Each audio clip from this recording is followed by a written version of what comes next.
आता तुम्ही म्हणणार हे काय नवीन, सांगतो सर्व व्हिडिओ शेवटपर्यंत बघा.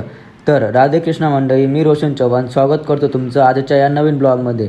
तर आज होतं आपलं फायनल इयर प्रोजेक्टचं सबमिशन आणि त्यासाठी मला जायचं होतं नंदुरबार. तर मग पटकन नंदुरबार बसमध्ये बसून मॉर्निंग व्यू घेत घेत मी पोहोचलो नंदुरबार. रूमवर येऊन फ्रेश झालो आणि आलो कॉलेजमध्ये. 10 मिनिटात ओरल आहे आणि इकडे यांचं बघा काय टाइमपास चालू आहे. चालू होतं आपलं इकडे पूर्ण क्लासचं फोटोशूट, कारण आपले या कॉलेजमध्ये आता खूप कमी दिवस बाकी आहे.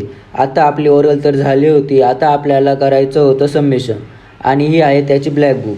आणि प्रोजेक्ट काय आहे ते तुम्हीच ऐका. इनपुट आहे याच्यात ते फिरतं, आउटपुट आहे फिरून ते त्याचं आहे ना काय म्हणतात इयर छोटे होतात. कुछ भी मतलब वो अलग ही लेवल का बंदा था. आता अंकुश म्हणे जाता जाता आपल्याला कॉलेजचे CCTV फोडायचे आहेत. पुढे येऊन आपल्याला भेटले हे मस्त फ्लॉवर्स. तर आता आपलं कॉलेजमधलं तर सर्व काम झालं होतं. मग आलो चहा प्यायला आणि जाता जाता महादेवाचं दर्शन पण घेऊन घेतलं. तर चला भेटूयात लवकरच नवीन ब्लॉगमध्ये. तेव्हापर्यंत राम राम.